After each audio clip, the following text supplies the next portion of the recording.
What the? It's time to return once again to the world of PlayStation 2 emulation with Nether SX2 on Android. And I'm excited to continue showcasing the capabilities of the Mangmi Air X, which is an upcoming Android-based budget handheld that will be available for under $90 and features the Snapdragon 662 and is definitely an exciting development for the budget handheld segment. The last time we had the Air X on the channel, I focused in on its impressive PlayStation Portable emulation capabilities. But this time around, we will push the Snapdragon 662 to its limits and amazingly feature more than 50 PlayStation 2 games running on the Air X. So, please join me, Rob the Retro Tech Dad, as we dive into the world of budget PS2 emulation with the Air X.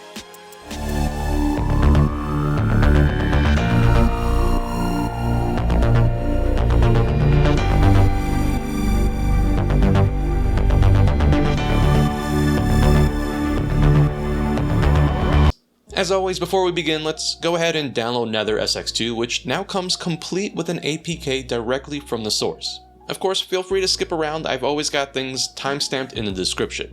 And for this, we will head on over to the GitHub page for Nether SX2 and download the APK build for version 2.0-4248. Now, all of my testing with the Air X was done with this specific version. There's always a possibility that an older or different versions of Nether and even Ether SX2 could have better results with specific games. But to keep things nice and simple, we will stick to this version since it's the most current and is being actively updated. The GitHub page can be accessed right on your device using the Chrome browser or a browser of your choice, and then you can download this APK right to it. As always, I will have links to everything in the description. Once you've downloaded the APK file, you might get a warning to allow the install of unknown apps through Chrome. Just click on Settings and then toggle on the ability to install from within Chrome. Once installed, we can now open Nether SX2 for the first time. You will be greeted with the Welcome to Nether SX2 screen, so just tap on Next to continue on, and then on the next page we have the FAQs, which I do recommend reading if you're new to Nether SX2, but for this video we'll just skip ahead, and now we have the Settings screen. For this video, we will start with the optimal and safe defaults, and we will change the aspect ratio to use the 16:9 widescreen format since we are using the Air X, and then finally we will change to the Vulkan renderer as our default. Everything else here can be left alone, and we will tweak a few additional settings shortly as our default settings for this video. On the next screen, you will need to provide a PS2 BIOS file, and this is typically a file name with the model number of the PS2 it was extracted from. So the one I used, for example, is scph39001.bin. Now I can't share this directly here, but a quick search should get you exactly what you need. And finally, you can add your folder with your PS2 games. Nether SX2 does support file formats like CHD, which is what I personally use since it really does cut down on the file sizes. And that's it for our initial setup and install. Nether SX2 will now scan your library and then list them here on the main screen. So let's quickly go over the default settings that we will use for the majority of the games in this video. So tap on the three lines in the top left corner of the screen and then a side menu will appear. Scroll down just a little bit until you get the app settings and then head into this section. On the first tab, which is the General tab, we will leave things alone here, but if you want to enable the frame counter overlay and any other on-screen notifications, just scroll down and then toggle it on. In the System tab, we will start out leaving everything here at the default settings. Now, more than 35 of the 50 plus games featured here will not require any changes to this section, but I do want to mention the EE cycle rate and EE cycle skip, which is in this section, because in the second half of this video, we will be making use of this on a per game basis, and this is where you would make those adjustments. Okay, so on the Graphics tab, we've already set our GPU renderer to Vulkan. Now there may be an odd game or two that needs OpenGL, but I will let you know in the video, and this is where you would make that change. And every game in this video will be running at the PS2's native resolution, so no changes need to be made here. Now we've already set up our aspect ratio to use the widescreen 16:9, but if you scroll down just a little bit past this, we've got the ability to enable the widescreen patches, which we will do here as part of our default settings. In general, I leave this on for most games, but just be mindful that it can introduce some weird glitches, but for the most part, I don't have any issues with it. Everything else here will stay the same, and that has all the changes that we are making here. So let's go back to the main screen and once again check out that sidebar. Right below the app settings is the controller settings, and it's pretty self-explanatory, but the nice thing about Nether SX2 is that it's very simple to get your controller mapped. Now the first thing I like to do is go to the touch screen tab and then scroll down a little bit and toggle on the hide with external controller option, since we do have built-in controls here with the Air X and we don't need the touchscreen controls visible at all times. Finally, let's go to the controller port 1, and this is where we can map our built-in controls. It's super simple, and all you have to do is tap on the automatic mapping, and the Air X controller will appear and then will be automatically mapped. You would do the same thing for any controller, including any Bluetooth controllers. Now, I always recommend double checking the mapping to match your preferences. For example, the face buttons might need to be checked depending on the mode that you are in within Android. Okay, so we're all done here, and the last thing to go over is per game settings. On the main screen of Nether SX2, let's use ATV Offroad as an example, and if you tap and hold for a moment on the game title, a sub-menu will appear with a few options. The main option we want to take a look at here is the game properties, which allows us to set per game changes. You can see that we have much of the same options here as we did in the app settings. And for example, I know that ATV Offroad Fury needs an adjustment to the EE cycle rate and cycle skip. But I only want the change to apply for this game, so I would use the per game option. Now, one other setting to be mindful of is under graphics. If you scroll down a little bit, there's an option called Hardware Download Mode, and some games will require this option to be changed, and when I mention it throughout the video, this is where you'll make that change. So once you've made your changes, if you back out, it will automatically be saved. You can also make per game changes while you're actively in the game, which is something I've always appreciated with Nether SX2. If you press back within the Android navigation, you will get the options to appear for Nether SX2. At the top right corner, you'll see a few icons, including the ability to change controller settings, the gear icon for settings, which is the global settings, and any change here will impact every game in Nether SX2. But to the left of that, there's the icon with the eye in it, and this is where you can make per game changes on the fly while you're in the middle of a game, so you can actively adjust and tweak as needed. And that's it, we're all ready to go. So before we begin our game's showcase, I just want to reiterate that every game here is using the PAL ROM, with the exception of one game, which is a Japanese import. I have every game set to use the native PS2 resolution, and again, every game was tested here using the version 2.0-4248 build of Nether SX2. And one last thing I just want to say is that it's truly amazing that any game runs well enough here with the Air X, which uses just a Snapdragon 662.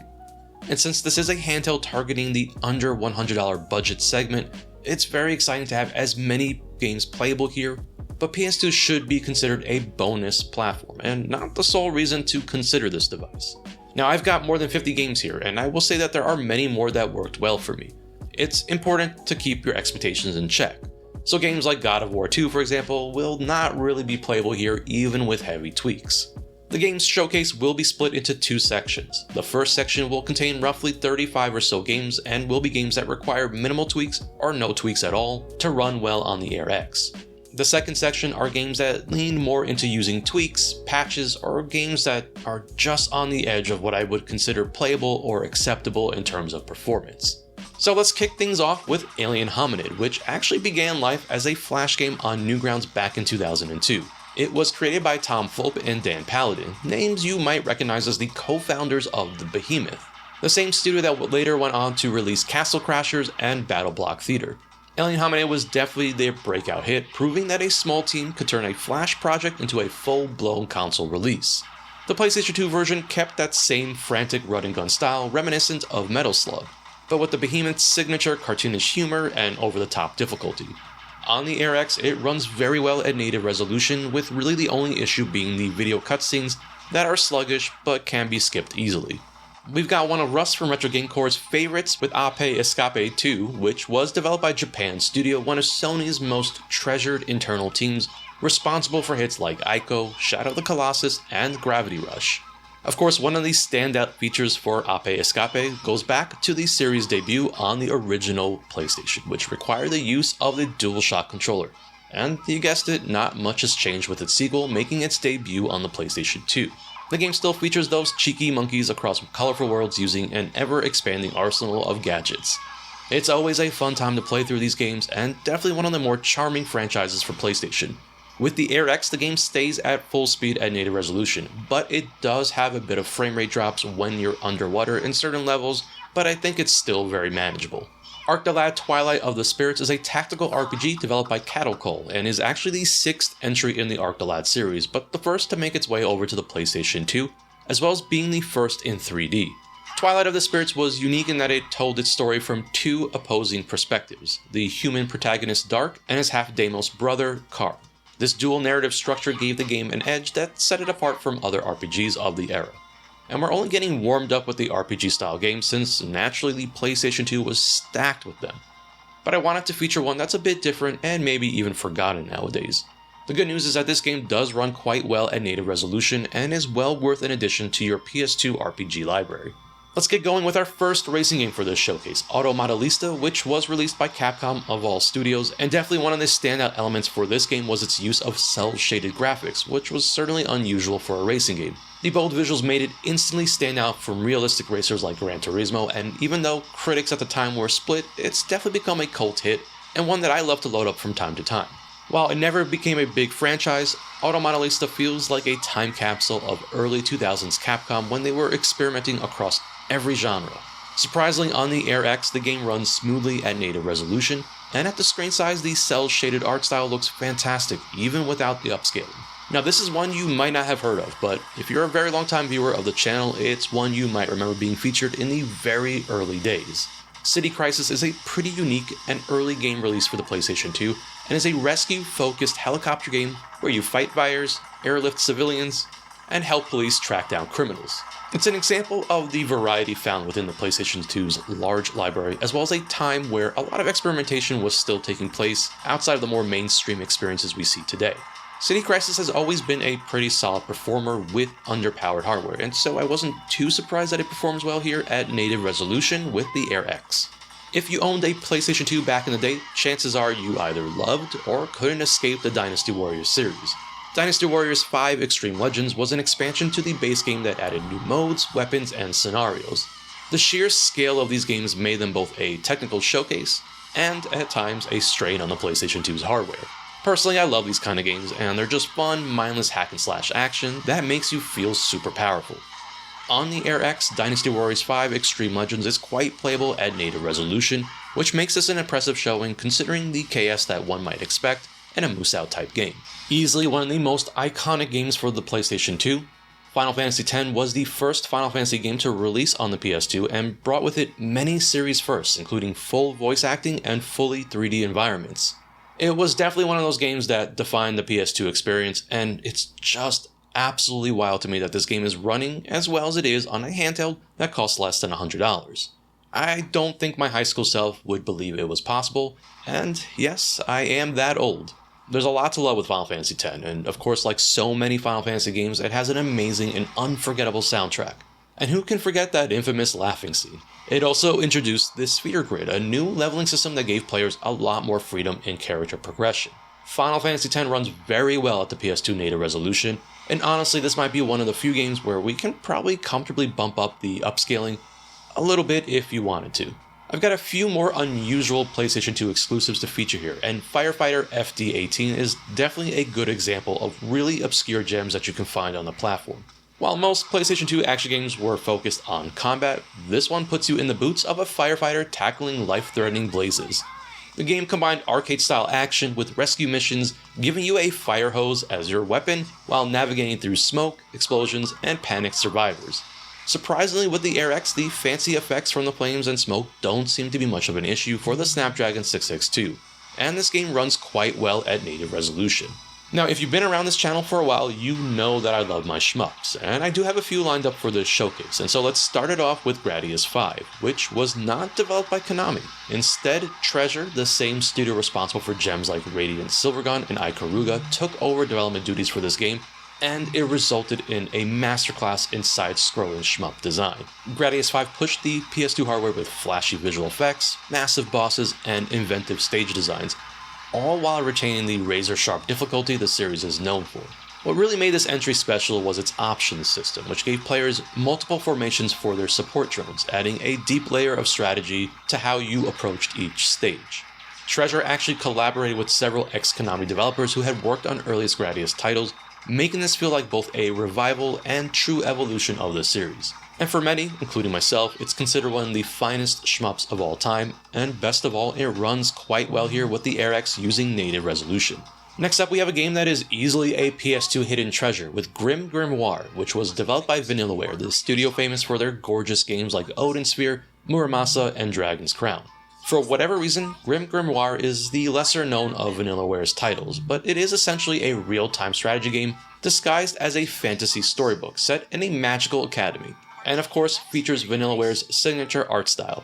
I'm sure part of the problem was that the game didn't sell very well at launch, but has definitely grown to become a cult classic. It's again a unique piece of PlayStation 2 history that shows just how much creative experimentation was happening during that era. Performance-wise, GrimGrimoire runs great at the native PS2 resolution on the Air X with smooth gameplay and no real major hiccups. It's another game like Final Fantasy X that could probably get away with a little bit of upscaling. Of course, we can't have a showcase without some fighting games, and I wanted to feature one of my personal favorites on the PlayStation 2 with Guilty Gear X2, which was the first time I was actually introduced to the franchise many years ago, so it holds a special place for me personally.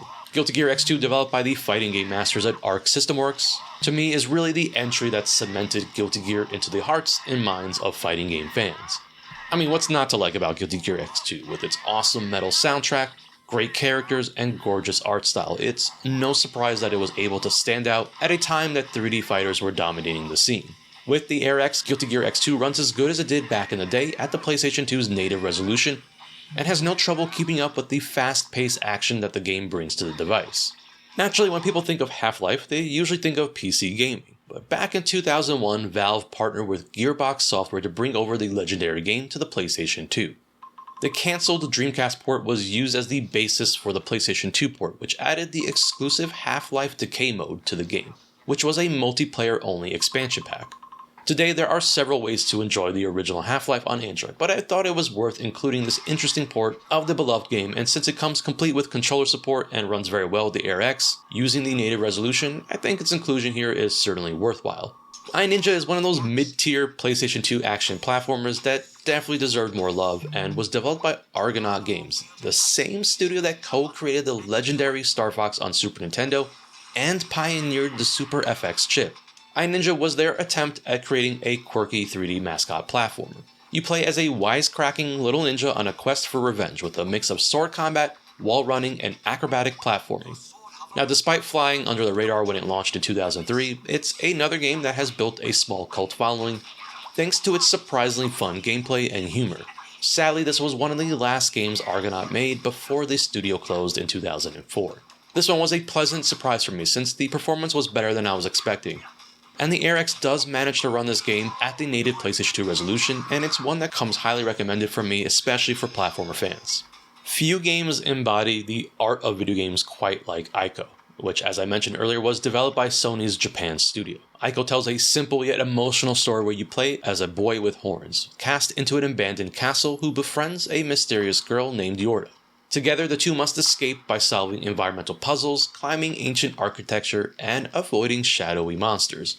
There's almost no dialogue. Instead, the game communicates emotion through its haunting environments and the quiet bond between its characters. A lot of the gameplay concepts used in Ico were later carried over to other gems like Shadow of the Colossus and later The Last Guardian. Sadly, at the time of its release, the game wasn't a huge commercial success, but it has gone on to become one of the most celebrated cult classics of the PS2 generation. Now, I accidentally loaded up the NTSC version of the game and it wasn't quite full speed.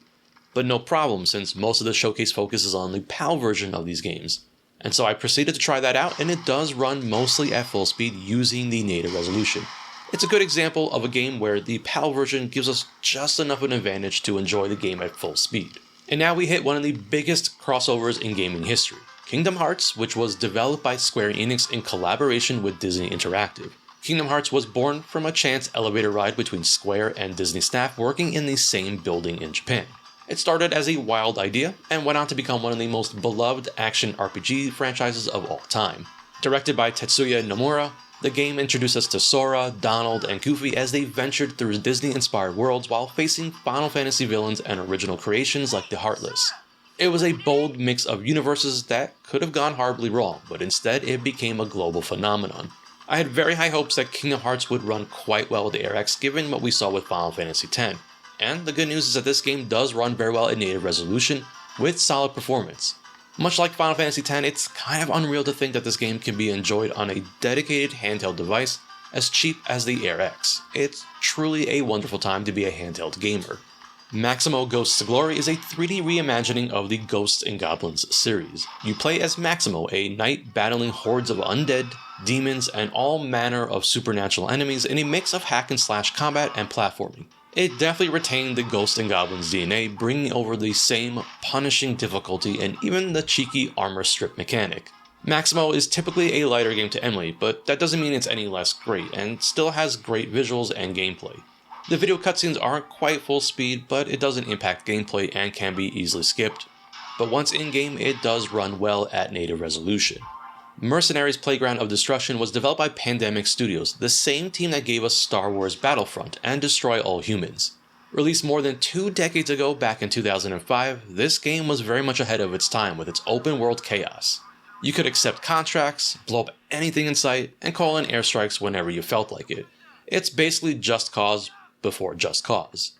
Pandemic was later acquired by Electronic Arts, with a sequel that was also released for the PlayStation 2, but sadly the studio shut down in 2009, making Mercenaries one of their most iconic legacies, and sadly the last time we would ever see the franchise. I couldn't believe how well this one ran at the native PlayStation 2 resolution with the Air X, and I honestly went into this one not expecting a whole lot, but outside of a few dips here and there because of some of the special effects, this game runs quite well without the need for any tweaks. Next up, we've got one of the most beloved arcade racers of all time, Need for Speed Hot Pursuit 2, which was developed by Black Box, the same studio responsible for the equally as loved Need for Speed entries like Underground and the original Most Wanted.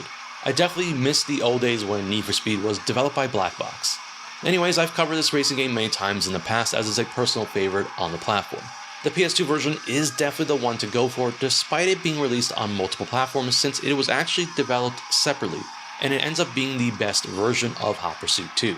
On the Air X, it's another pleasant surprise and quite playable at PlayStation 2's native resolution, but for the best performance you're going to want to disable the rear view mirror in-game, as well as change the hardware download mode to unsynchronize in the graphics option under settings. The combination of these two make the game run surprisingly quite well. We've got another awesome entry from Vanillaware, and probably the one that they are most known for with Odin Sphere, and like many of their other games, features their beautiful 2D art style. Unlike our earlier entry, Odin Sphere is an action RPG that plays much like a side-scrolling brawler, mixed with deep storytelling and of course RPG elements. Odin Sphere is considered the spiritual successor to an earlier game, Princess Crown, which released back on the Sega Saturn. There is a remake available of the game that refines the original PS2 game for PlayStation 3, 4, and Vita. And this is usually a safer bet when it comes to PlayStation 2 emulation with lighter hardware, but this is always a joy to add to your library of PS2 gems, which does run very well at the native PS2 resolution. Pac-Man returns in Pac-Man World 2, which takes the beloved mascot far beyond his arcade maze roots, delivering a full 3D platformer during the golden age of the genre. This sequel refined the formula from the first Pac-Man World with smoother controls, larger environments, and levels themed around forests, icy slopes, volcanoes, and even underwater stages. Oddly enough, I just featured the GameCube version of Pac-Man World 2 running on the H700 devices from Anbernic like the RG34XX-SP, and one thing's for sure, it runs a lot better here with the Air X running at native resolution, and this game just seems like a good fit for a handheld device. I don't know what it is about platformers like this.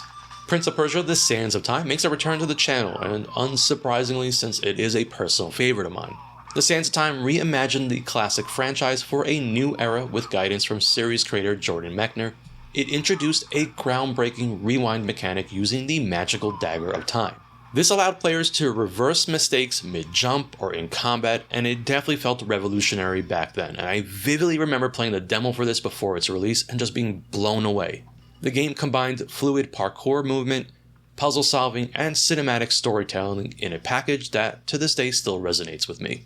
Sands of Time runs quite well with the Air X at native resolution with just some minor dips here and there, but for the most part stays quite playable despite the action on scene. We're not quite done with the shmups, and let me tell you that the PS2 has a ton of them, and honestly some of the best out there. R-Type Final is one of those absolutely legendary shmups developed by Irem, a studio very much known for them. When R-Type Final released back in 2003, it was intended to be the swan song for the series, offering an absolutely massive roster of over 100 unlockable ships. Each one had its own unique design and weapon loadout, making this not just a shooter, but a collector's dream. And a little secret, but I absolutely love collectathons, and so this aspect of the game really appealed to me. Of course, more than 20 years later, even though they claim this was final, the series has lived on in many different ways. With the Air X, gameplay runs quite well at the 1x resolution, and the only issue I experienced was that the video cutscenes run slow, but other than that, the gameplay itself is not an issue. Another franchise that got its start during this era was Red Faction, which definitely stood out as an ambitious shooter thanks to its Geo-mod engine, which allowed players to blow holes through walls, tunnels, and structures in real time, something that was practically unheard of back then. The game is set on Mars during a workers' rebellion against a corrupt mining corporation, and mixed classic run-and-gun shooting with this groundbreaking level of interactivity. On the Air X, Red Faction runs well at native resolution, but to keep performance stable, make sure to set the hardware download mode to disable rebacks. Now this does impact some lighting effects a little bit, but it's worth the trade-off to have this game running decently. Next up, we've got an awesome race game that I feel like doesn't get enough love. Rumble Racing, developed by EA Redwood Shores, who later became Visceral Games, best known for Dead Space. Now Rumble Racing was basically a spiritual successor to NASCAR Rumble, a racing game that was originally released for the PlayStation 1, and features over-the-top stunt racing, wild tracks, and of course power-ups. It's basically EA's attempt to make a wilder alternative to Need for Speed. It's colorful, chaotic, and very underrated. On the Air X, Rumble Racing runs very well at native resolution, but make sure to set hardware download mode to disabled for the best performance, and with that minor tweak, the game runs a lot better. And speaking of another game that doesn't get much love, but definitely deserves a spotlight, Rygar the Legendary Adventure was developed by Tecmo and is a 3D reimagining of the classic 1986 arcade game Rygar, and came out right at the start of PlayStation 2's action-adventure boom. What made it stand out was its unique weapon, the Disc Armor, which was essentially a giant bladed shield attached to a chain that could be used for both combat and traversal. The combat system, mixing melee action with grappling mechanics, was flashy and surprisingly deep for the time. In many ways, Rygar felt like it was paving the way for the kind of action-heavy adventure design that would later explode with Devil May Cry and God of War. Now, I'm impressed how well this one holds up on the Air X and manages to stay at playable speeds, regardless of the action in scenes, and I think this is definitely one of the more impressive titles to show off here. We've got another incredibly popular game for the PS2 with Silent Hill 2, and rightfully so, since this, to many, is considered one of the greatest survival horror experiences ever made. Unlike Resident Evil's action horror approach, Silent Hill 2 is more psychological, telling a haunting story about grief, guilt, and personal demons. The game introduced us to Pyramid Head, one of horror gaming's most iconic figures, and it's still considered the basis for many survival horror games thanks to its atmosphere and storytelling. On the Air X, Silent Hill 2 is very playable at native resolution, and again, it's just kind of incredible to see some of the most beloved PlayStation 2 games running this well on the Air X.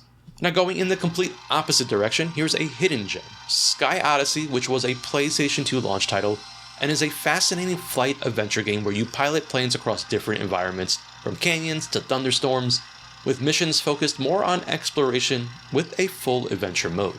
Interestingly, this soundtrack was composed by the same director that composed the music for Shadow of the Colossus. It's one of those games that again shows just how experimental the PlayStation 2 library could be. On the Air X, Sky Odyssey runs at full speed at the PlayStation 2's native resolution, which isn't too surprising since it is one of the earlier PlayStation 2 titles, and typically a lighter one to emulate. Now naturally, most will think of Silent Hill and Resident Evil when talking about horror games for the PlayStation 2, but The Suffering is definitely one of the more underrated games for the console. The Suffering was developed by Surreal Software and published by Midway Games. You remember them? This was developed during a time that Midway was really making a serious effort towards more story-driven titles. And this is a really good one with a nice blend of third-person action and psychological horror. There's a lot I could talk about with this game, but I think that for anyone mildly interested in the genre, definitely give this game a shot. It's also one of the more impressive games running here on the Air X at native resolution, and while there are some dips here and there, in general I think this is pretty acceptable and quite playable. We've got some more shmup goodness with what my friend Michaela over at Team Retro calls a deep cut. Thunderforce received an exclusive entry on the PlayStation 2 that served as the final game in the long-running shmup series originally created by Technosoft. Released in 2008, it was actually a pretty late PlayStation 2 title, which might explain why it went under the radar for many, as well as it being exclusively released in Japan. Thunderforce 6 has awesome modern visuals but still retains the same fast-paced, side-scrolling shoot-'em-up gameplay. And best of all, Thunderforce 6 runs very well at native resolution with the Air X and looks awesome on this display. It's almost impossible to not talk about Katamari when discussing the PlayStation 2 library, since this quirky series got its start on the PlayStation 2. And for this video I wanted to showcase the sequel, We Love Katamari, which just doubled down on everything that made the original a hit, including rolling up everyday objects into a massive ball, the lovely soundtrack, and the pure Japanese wackiness full of lots of charm. I had a very good feeling about this game since typically the original Katamari is a fairly light game to emulate, and so it's great that the sequel runs well with the Air X at the native resolution. It's possible that this is another game that could run with a little bit of upscaling. So let's round things out with some futuristic racing, and there's nothing better than a Wipeout game. Now, Wipeout Pulse was originally released for the PlayStation Portable, but I thought it was interesting to feature the lesser-known PlayStation 2 port, which does have improved visuals, and since Wipeout Fusion is a bit too much for the Air X to handle, I think Wipeout Pulse is a worthy replacement. Wipeout Pulse built on the formula of Wipeout Pure, another PSP title, adding even faster tracks, an improved AI system, and of course the banging electronic soundtrack that the series is best known for. This is another game that surprised me with its performance, and does manage to hold on for solid performance at native resolution. Before Marvel Ultimate Alliance became a thing, there was X-Men Legends, which was developed by Raven Software, who would eventually go on to work on the Call of Duty franchise. Released back in 2004, you got to control a team of X-Men characters through dungeon-crawling, loot-driven gameplay that felt like a superhero spin on Diablo. It definitely kickstarted the whole superhero action RPGs, and X-Men Legends laid the groundwork for years of Marvel games to come. On the Air X, X-Men Legends runs surprisingly well in native resolution, and I'm glad that this one fared better than Marvel Ultimate Alliance, which unfortunately isn't quite playable on the Air X. And I think there's no better way to end this first segment of our massive showcase than with the original Yakuza game that launched one of Sega's most enduring modern franchises. It's truly amazing how many franchises got their start on the PlayStation 2, and for those unaware, Yakuza blended beat-em-up combat with a deep story while offering tons of quirky side content like karaoke, arcades, and bizarre sub-stories. It would go on to become a cult hit in the West and a massive success in Japan, going on to spawn multiple sequels and spin-offs. This is another game that runs surprisingly well with the Air X at native resolution, and it's just remarkable to see how a humble chipset like the Snapdragon 6X2 can manage to run a bit beefier game like Yakuza. So we're now ready to shift gears and check out games that need a bit of help to get running here on the Air X with some level of playability. This section is going to be very much dependent on your own personal tolerance for some of these tweaks, and it will very much range from games that need just a small adjustment to getting running very well, to games that really are pushing the limits of what we can realistically get away with on a device like the Air X. And in the end, I'll leave it up to you to decide what works best for you. Starting us off with this bonus segment is going to be the first entry in the ATV Offroad Fury series, which was developed by Rainbow Studios, who would later go on to create the MX vs ATV series. This first game though is a classic entry, and kept things nice and simple, with just being all about the four-wheelers tearing through dirt tracks. The game has really awesome physics and mechanics that still feel great to this day. Now with this game, I recommend setting the EE cycle rate to -3 and the EE cycle skip to 1, which definitely helps keep it playable but not perfect, especially given we are leaning into the cycle skip. I promise there will be better performing games in this section, but this is a good demonstration of what can be done with some tweaking, and depending on your own tolerance, it's quite playable and varies, of course, based on the track as well as the action on screen. Bloody Roar 4 was the final entry in Hudson Soft's cult fighting game series, famous for letting characters transform into powerful beasts mid-battle. Bloody Roar 4 is actually the second Bloody Roar game released on the PlayStation 2, and while it didn't have the same mainstream success as Tekken or Soul Calibur, it carved out a niche with its flashy transformations and fast-paced combat. For this game, I set the EE cycle rate to -3 and kept the EE cycle skip to 0, which works out very well, and the setting doesn't seem to impact responsiveness and definitely stabilizes the gameplay. Now this entry is definitely more of a for science type of entry, and takes me back to the earlier days with the Retroid Pocket 3 Plus and some of the tweaks and hacks that we used to make it run on there. Burnout 3 Takedown is probably my favorite Burnout game in the entire franchise, and so I worked extra hard to get this playable in some capacity. So for this game, I'm using a patch that locks the frame rate to 30, as well as disables some of the fancier visual effects to help it run better here with the Air X. Unfortunately, even though the patch is very useful for this device, we still need to rely on some adjustments to the EE cycle rate, which I have set to -3, and the EE cycle skip, which I have set to 1.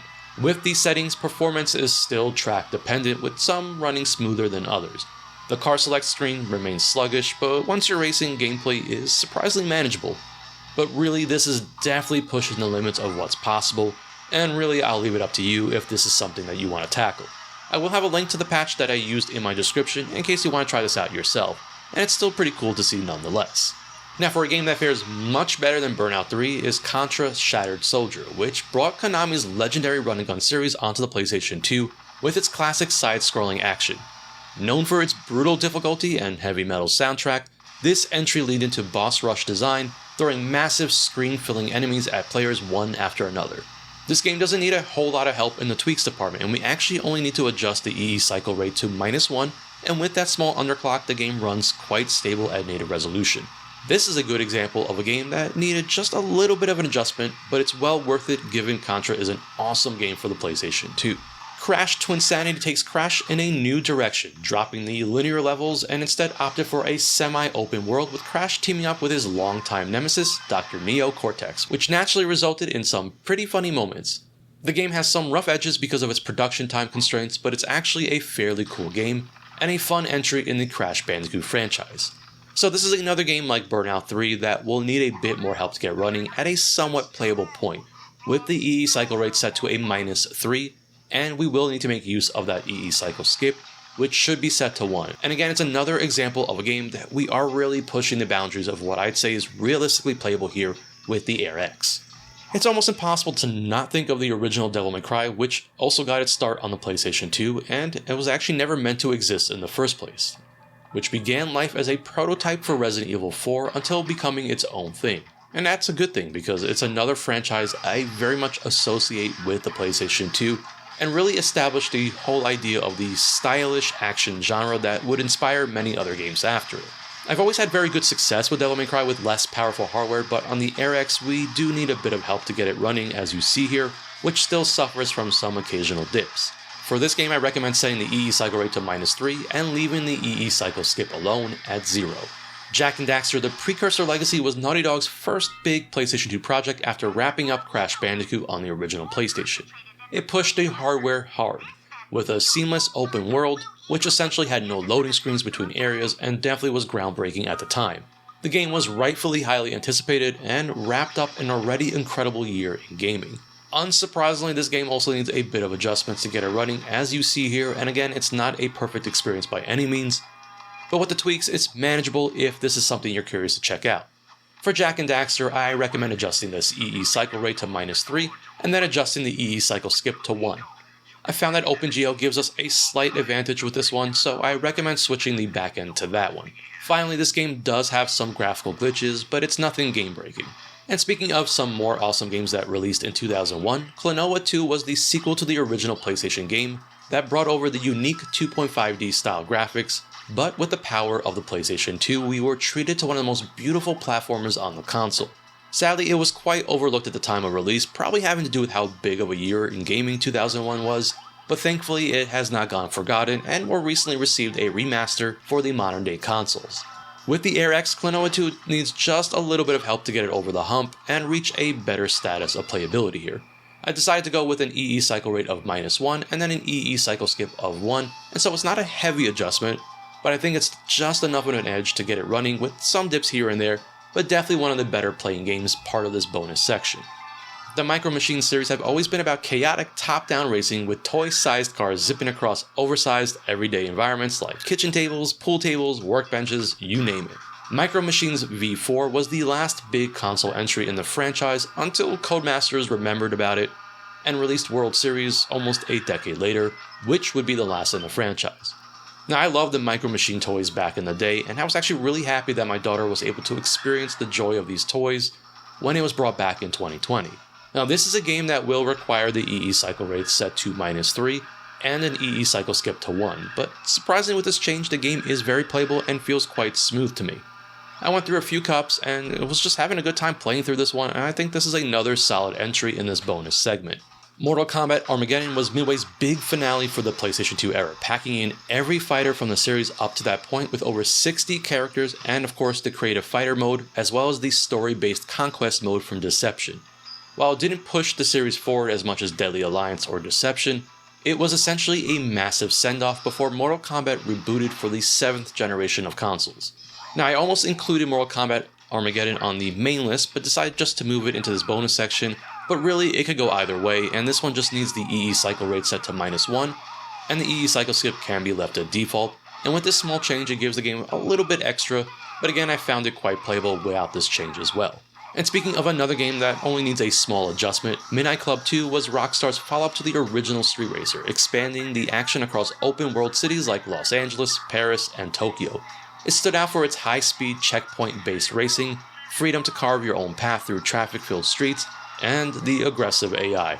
No, seriously, this game had absolutely crushing difficulty later on, and it was so bad that I actually had to resort to cheat codes to beat it. This game eventually paved the way for Midnight Club 3 Dub Edition, which many, including myself, consider the peak of the franchise. And just like Mortal Kombat Armageddon, this one only needs a change to the EE cycle rate, which can be set to -1, and you can leave the EE cycle skip alone as well as everything else, and this one is quite playable here without the need for anything significant in terms of tweaks. Okami is one of the PlayStation 2's most visually stunning and unique titles, developed by Clover Studio, the same team behind Beautiful Joe, and then the precursor to Platinum Games. It blended Zelda-style exploration with a gorgeous Sumi-e ink art style. You play as the sun goddess Amaterasu, using the celestial brush to paint directly onto the world to solve puzzles, battle enemies, and restore nature. I needed a bit more time with this one to kind of decide where I stood in terms of the final settings for this game, and ultimately decided that setting the EE cycle rate to -3 and leaving the EE cycle skip to default was a good compromise between balancing the playability of the game, despite some slowdown here and there with it. I think it's pretty wild that a game like Okami can even run here. Now, I don't think the Wii version will fare better, so this is as good as it will get, but I'll probably try since I do love Okami. I've got a pretty cool entry here for my racing game fans, and since it's a genre I really enjoy, I thought it would be cool to include SHOX, which is definitely one of EA's forgotten gems, and probably the least known of the EA Sports big games. SHOX is a high-speed rally racer that mixes arcade handling with cool track designs that leans into the over-the-top fun, with jumps, shortcuts, and the really interesting shock zone system that rewarded daring driving. Similar to Okami, this game needs an EE cycle rate of -3, but you can leave the EE cycle skip at default, and I think this is another example of a game that we can balance the playability and performance with these specific settings, and thanks to this showcase, I found myself getting drawn back into this game, which is a lot of fun and well worth checking out for racing game fans. SSX Tricky is one of the most iconic snowboarding games of all time, and it's no surprise that it's included here in this large showcase of PlayStation 2 on the Air X. Developed under the EA Sports big label, it took this solid foundation of the first SSX and dialed everything up. Bigger jumps, crazier tricks, celebrity voice actors, and of course the unforgettable It's Tricky soundtrack. Alongside NBA Street, this was EA Sports big at its creative peak, defining extreme sports on the PlayStation 2. So there's a bit to talk about with this game. Now first, I settled on leaving the EE cycle rate at default, but I actually changed the EE cycle skip to a -1 mild underclock, which definitely helps smooth over some of the hiccups compared to when it's turned off. The interesting thing is that it's actually not all that bad with it just left at default, but I'll leave it to you to decide if it's a necessity here. The cycle skip is also helpful during the menu and character selection screens, which don't have any slowdown when it's set to -1. Finally, for this game, it's best to change the hardware down mode to unsynchronize, which does cause some graphical issues with the lights, but it's worth the trade-off in terms of stability and performance. Now, I've got a special Discord request and a last-minute addition to this showcase. Star Wars Battlefront 2, built on the already excellent original by adding playable Jedi, space battles, and an expanded single-player experience.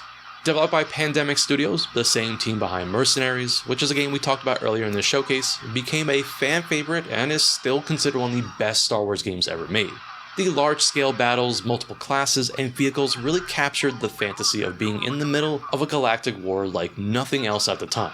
On the Air X, this game is definitely pushing the limits of PlayStation 2 emulation capabilities of the device.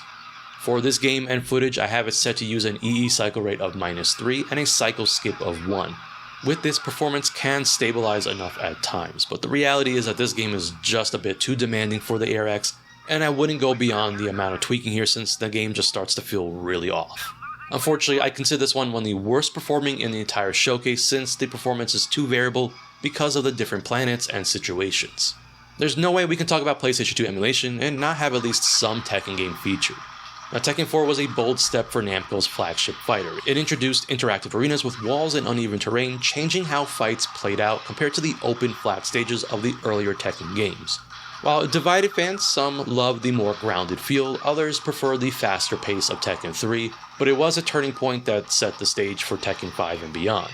On the Air X, Tekken 4 is very close to full speed by default, but not quite consistent, so setting the EE cycle rate to -1 while leaving skip at 0 smooths things out and keeps things a bit more stable. It's definitely one of those games that again could possibly get away with no adjustment or tweak at all, but it's a harmless adjustment that I think is worthwhile here, and it does help depending on the stage. This next game is still very fresh in my mind since I actually just completed it a few months ago for Retro Handhelds Game of the Month. Tony Hawk's Pro Skater 3 was a milestone for the series. Not only the first PlayStation 2 entry, but also the first major console game to feature online play on the PlayStation 2. Neversoft expanded the already beloved formula with reverts, letting us chain combos into absurd high scores, and added bigger levels that took advantage of the PS2's power. It's often considered one of the best entries in the entire series, and it's even tied with Grand Theft Auto 3 as the highest rated PS2 game on Metacritic. For this game, we will need to make an adjustment to the EE cycle rate and set it to -3, with the EE cycle skip kept at the default of 0, and I do think that the gameplay is quite smooth with this change to the settings. So let's close out this showcase with Vex, which was Acclaim's attempt to carve out their own mascot platformer during this era, at a time when games like Jak and Daxter and Ratchet and Clank dominated. It's actually one of the better games from Acclaim's legacy, and I'd say today it's remembered more as a hidden gem with solid level design and surprisingly challenging gameplay. It might not have reached the same mainstream success as its peers, but it's still a very solid platformer worth exploring. This is another game that only needs a minor adjustment. For this, I have the EE cycle rate set to -1, and the skip can be left alone, and even though we still get some frame rate drops here and there, I think this is still a very solid experience with the Air X. And there we have it, more than 50 games that have been featured in this PS2 showcase with the Air X, and I have to say I am pleasantly surprised by the results here.